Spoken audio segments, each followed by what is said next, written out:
વૈશ્વિક પડકારો વચ્ચે વસુધૈવ કુટુંબકમનો સિદ્ધાંત અત્યંત સુસંગત હોવાનું નિવેદન આપતા રાષ્ટ્રપતિ દ્રૌપદી મુર્મુએ લખનૌમાં બ્રહ્મકુમારીઝના એક મહત્વપૂર્ણ કાર્યક્રમમાં સંબોધન કરતા જણાવ્યું હતું કે વર્તમાન સમયના ગંભીર વૈશ્વિક પડકારો વચ્ચે ભારતીય તત્વજ્ઞાન વસુધૈવ કુટુંબકમ એટલે કે સમગ્ર વિશ્વ એક પરિવાર છે એનો સિદ્ધાંત પહેલા કરતાં પણ વધુ સુસંગત બની ગયો છે.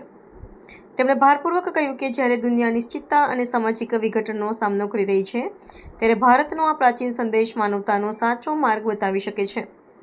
આ નિવેદન તેમણે બ્રહ્મકુમારી સંસ્થાની વર્ષ 2025-26 માટેની વાર્ષિક થીમ વિશ્વ એકતા અને વિશ્વાસ માટે ધ્યાનના ઉદ્ઘાટન પ્રસંગે આપ્યું હતું, જે ઉત્તર પ્રદેશના રાજ્યપાલ આનંદીબેન પટેલ અને મુખ્યમંત્રી યોગી આદિત્યનાથ પણ ઉપસ્થિત રહ્યા હતા.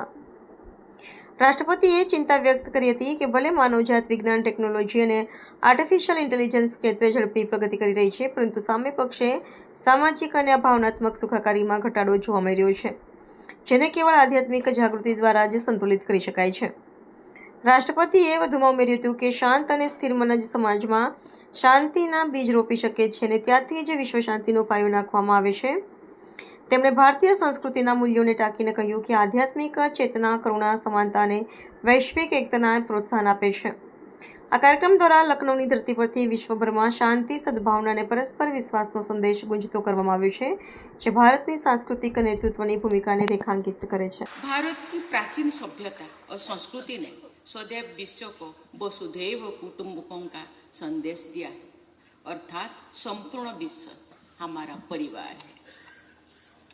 आज जो विश्व कई चुनौतियों का सामना कर रहा है, तब ये विचार और अधिक प्रासंगिक बन गया है. आज दुनिया में जो भी आतंकवाद है, उपद्रव है, अराजकता है, इसके पीछे मन की चंचल वृत्तियां, आज जहां भी हमें अराजकता देखने को मिलती है उसके पीछे वह वृत्तियां हैं जो बहिर्मुखी वृत्ति है, जो उसे नकारात्मकता की तरफ लेके जाती है. एक पक्ष है जीवन का जो सकारात्मक पक्ष की ओर उसे ले जाता है, अच्छे कार्य करने की प्रेरणा देता है, और दूसरा पक्ष है जो उसे नकारात्मकता की ओर लेके जाता है.